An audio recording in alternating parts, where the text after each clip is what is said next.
Outra providência que o governo adotou também, né, nessa parte de estratégia, de interesse nacional, defesa nacional, ele deu os primeiros passos para a implantação de uma indústria de armamentos no Brasil, própria, de modo que o Brasil dependesse menos do exterior para equipar as suas forças armadas.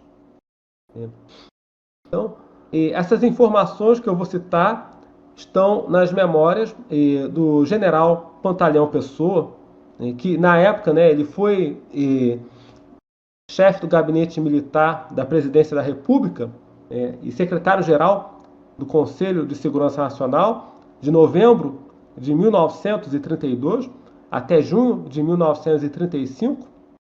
Depois ele assumiu a chefia logo depois ele assumiu a chefia do Estado-Maior do Exército. Então ele esteve envolvido nisso daí, né, diretamente envolvido nesse processo decisório. Por meio do decreto 23.624, de 20 de dezembro de 1933, o governo mandou construir 5 fábricas de equipamentos para as Forças Armadas. A fábrica de canos e sabres para armamento portátil em Itajubá, Minas Gerais. A fábrica de estojos e espoletas de artilharia em Juiz de Fora, também em Minas Gerais. A fábrica de viaturas para o Exército, em Curitiba. A fábrica de projéteis de artilharia, no Rio de Janeiro. E a fábrica de máscaras contra gases, também no Rio de Janeiro. Observem que o governo buscou distribuir essas fábricas aí no espaço, uma questão assim de estratégia. Você concentra muito as fábricas de armamento e corre o risco de você oferecer um alvo compensador para o inimigo, né? Então é bom você distribuir para dificultar na hora do bombardeio, por exemplo, o inimigo vai ter que escolher, né? Não vai ter mais um alvo tão compensador. Aliás, o preâmbulo desse decreto é muito interessante. O que diz o preâmbulo desse decreto que mandou criar as fábricas? Abre aspas.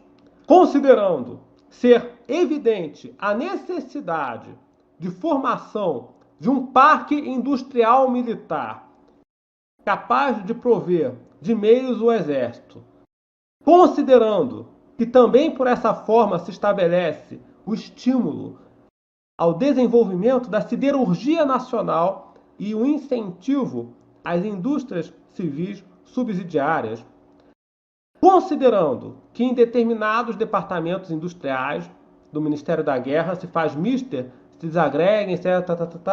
Enfim, aí vem, né, enfim, as medidas. Né? E depois, por meio do decreto 23.765, de 18 de janeiro de 34, o governo abriu um crédito suplementar de 1.400 contos de réis, né, para iniciar as obras. Isso aí teve um motivo, pessoal. Isso aí teve um motivo de ordem geopolítica. Vamos olhar para o contexto internacional. E naquela época estava acontecendo duas coisas. Primeiro, a Guerra do Chaco, aqui do lado, entre a Bolívia e o Paraguai. Pouca gente sabe ou lembra disso daí, mas a Bolívia e o Paraguai disputaram um território no Supapo.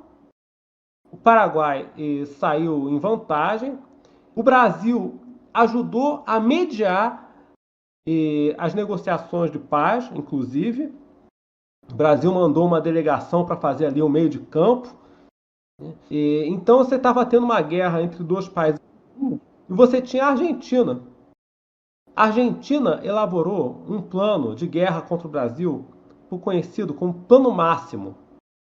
Eles achavam que o Brasil não queria invadir a Argentina, mas eles achavam que a gente queria. E por isso elaboraram esse plano de guerra contra nós.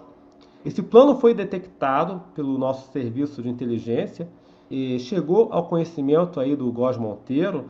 Então, com base nisso, né, a gente olhou esse plano, né, eles olharam esse plano e notaram, né, que a Argentina sabia da nossa deficiência em termos de transportes ferroviários, né, na direção sudeste-sul. Então, o governo tratou de elaborar um plano decenal de reaparelhamento do Exército, aprovado pela Lei Reservada de número 312, 19 de março de 1936, com uma verba secreta de 1,5 trilhão de réis. Isso aí está nas memórias do Marechal Dutra, na página 115. Então, notem vocês, um plano decenal.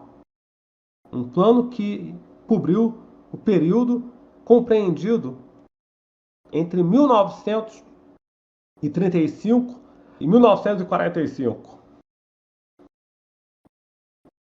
E, de fato, quando você olha, o efetivo do Exército aumentou bastante. No período que vai de 1930 a 45, triplicou praticamente o efetivo das Forças Armadas nesse período de 15 anos.